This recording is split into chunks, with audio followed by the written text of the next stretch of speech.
ராமானுஜ தயாபாத்திரம் ஞான வைராகிய பூஷணம் ஸ்ரீமத் வெங்கடநாதாரியம் வந்தே வேதாந்த தேசிகம். ஸ்ரீமதே ராமானுஜய நமக.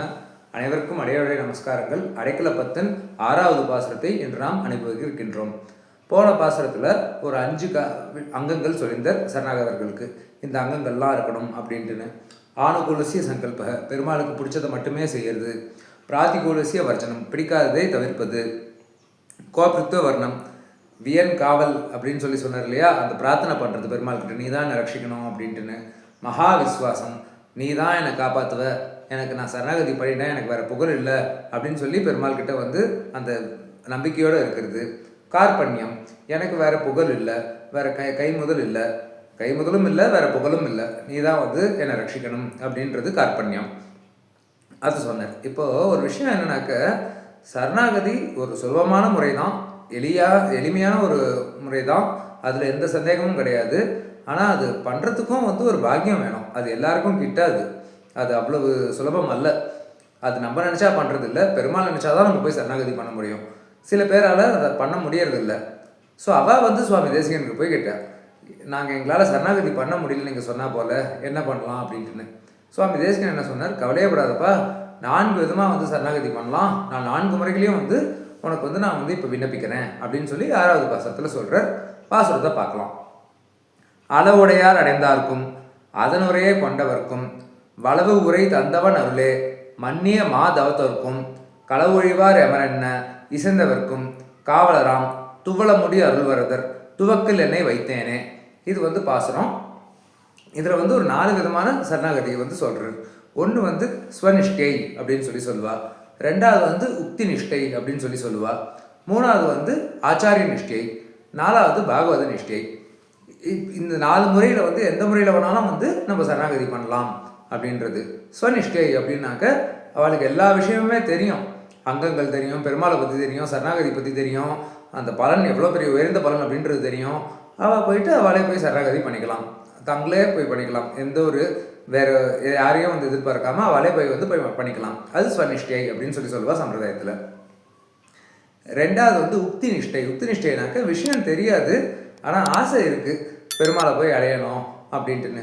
ஸோ அவள் என்ன பண்ணுறா, பெரியவர்கள் சொன்ன வார்த்தைகள் அதை கேட்டு அந்த வார்த்தைகளையே அனுசந்தித்து அது மூலமாக சரணாகதி பண்ணுறா. துவயம் போன்ற மந்திரங்கள் அதெல்லாம் கேட்டிருக்கா, பெரியவா கிட்ட கேட்டிருக்கா, அதையே சொல்லிட்டு அனுசந்தானம் பண்ணிட்டு அது மூலமாக சரணாகதி பண்ணுறா. அது உக்தி நிஷ்டை.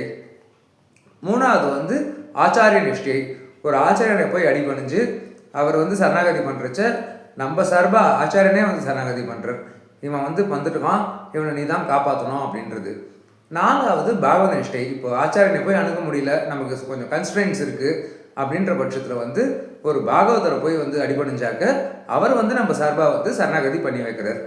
இது பாகவத நிஷ்டை அப்படின்றதுனால இது இந்த பாசுரத்தில் எப்படி சொல்லியிருக்கார் அப்படின்றத பார்க்கலாம். அளவுடையார் அடைந்தார்க்கும். அளவு உடையார் அப்படின்னாக்க மிக்க தெளிந்த ஒரு அறிவு உடையவர், அவர்களுக்கும். அவள் ஸ்வனிஷ்டையர்கள். அவள் யாரையும் எதிர்பார்க்க வேண்டியதில்லை, அவளே போய் சரணாகதி பண்ணுறா. அடுத்தது அதனுரையே கொண்டவர்க்கும்.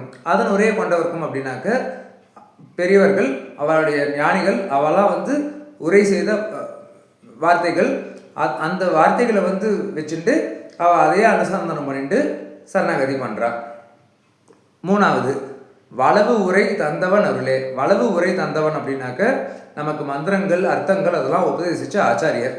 அந்த உரையை அந்த அருள், அந்த அவர் வளவு உரை தந்தவன் அருளே, அந்த அருளை வச்சுட்டு அவள் தான் கீழே அடியன்னு சொல்லியிருந்தேன், ஆச்சாரியன் மூலமாக போய் பண்ணுறது தான் ரொம்ப சிறந்தது அப்படின்ட்டுன்னு சுவாமி தேசிகன் இந்த பாசுரத்தில் அது ரொம்ப தெளிவாக காமிச்சிருக்கார்.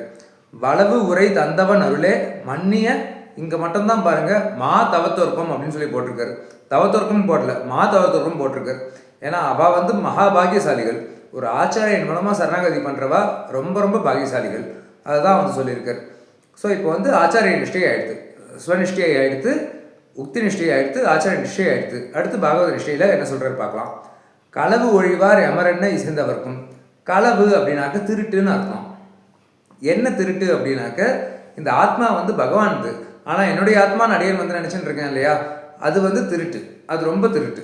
அந்த அந்த திருட்டை வந்து ஒழிச்சவா, அதுதான் வந்து களவு ஒழிவார் யமரென்ன.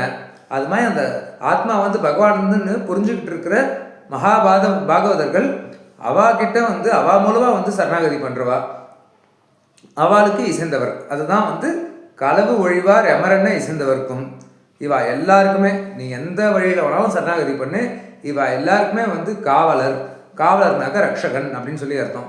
காவலராம் துவளமொழி அருள்வரதர், அழகிய துளசியை வந்து சூடிக்கொண்டிருக்கின்ற அருள்வரதர் காஞ்சி பேரலாளன் பெருமாள்.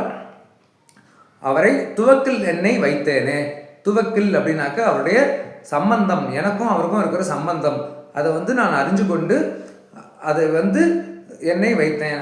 அந்த சம்பந்தத்திலே வந்து நான் என்னை வந்து அழுந்தி கொண்டேன் அப்படின்னு சொல்லி சுவாமி தேசிகன் சொல்கிறார். சரி, இந்த இடத்துல வந்து எதுக்கு வந்து துளசியை சொல்லணும், துவளமுடி அருள்வரதர்னு எதுக்கு சொல்லணும் அப்படின்னாக்க, துளசி பெருமாளுக்கு ரொம்ப பிடிக்கும் அப்படின்றது வேற விஷயம்.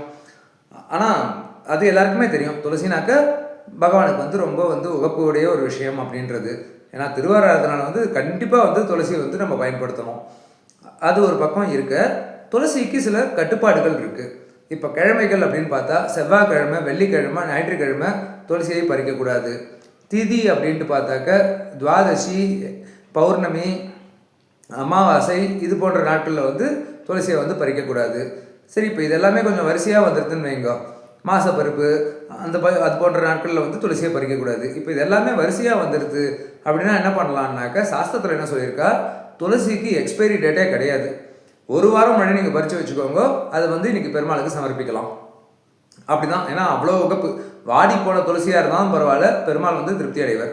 அது எதுக்கு இந்த இடத்துல சொல்கிறார் அப்படின்னாக்க, இந்த 4 முறையில் ஏதோ ஒரு முறையில் வந்து என்ன சரணம் அப்படின்னு சொல்லி பற்றி கொண்டே அப்படின்னாக்க, உன்கிட்ட தோஷம் இருக்கட்டும், உன்கிட்ட பாவம் இருக்கட்டும், நான் நிச்சயம் வந்து உன்னை காப்பாற்றுவேன் அப்படின்றத அருள்வரதர் வந்து சொல்கிறார். அதுதான் வந்து இந்த பாசுரத்தில் வந்து சொல்லியிருக்கார் சுவாமி தேசிகன். இந்த துளசிக்காகவே வந்து சுவாமி நம்மாழ்வார் திருவாய்மொழியில் 4ஆம் பத்து 2ஆம் திருவாய்மொழி பாலகனி அப்படின்ட்டு ஆரம்பிக்கிறக்கூடிய திருவாய்மொழி, அதில் வந்து 10 பாசுரங்கள் துளசிக்கே வந்து பாடியிருக்கார். அதை இன்னொரு சந்தர்ப்பத்தில் நம்ம அனுபவிக்கலாம். கால அவகாசம் கருதி அடியன் வந்து விண்ணப்பிக்கலை. பட் ஆசை இருக்கிறவா நீங்கள் டெஃபினட்டாக ரெஃபர் பண்ணிக்கலாம். 4ஆம் பத்து 2ஆம் திருவாய்மொழி பாசுரத்திலே சாரமான பொருள் இதுதான். 4 வழி இருக்குது சரணாகதிக்கு. எந்த வழியில் வந்து நீ வந்து பற்றினாலும் சரி, நான் நிச்சயமாக வந்து உன்னை காப்பாற்றுவேன் அப்படின்றது தான் பாசுரத்துடைய பொருள். பாசுரத்தை வந்து திரும்ப அனுபவிக்கலாம். அளவுடையார் அடைந்தார்க்கும் அதனுரையே கொண்டவர்க்கும் வளவு உரை தந்தவன் அருளே மன்னிய மாதவத்தோர்க்கும் களவு ஒழிவார் எமரென்ன இசைந்தவர்க்கும் காவலராம் துவளமுடி அருள்வரதர் துவக்கலெண்ணை வைத்தேனே. நன்றி, வணக்கம். சுவாமி தேசிகன் திருவடிகளே சரணம்.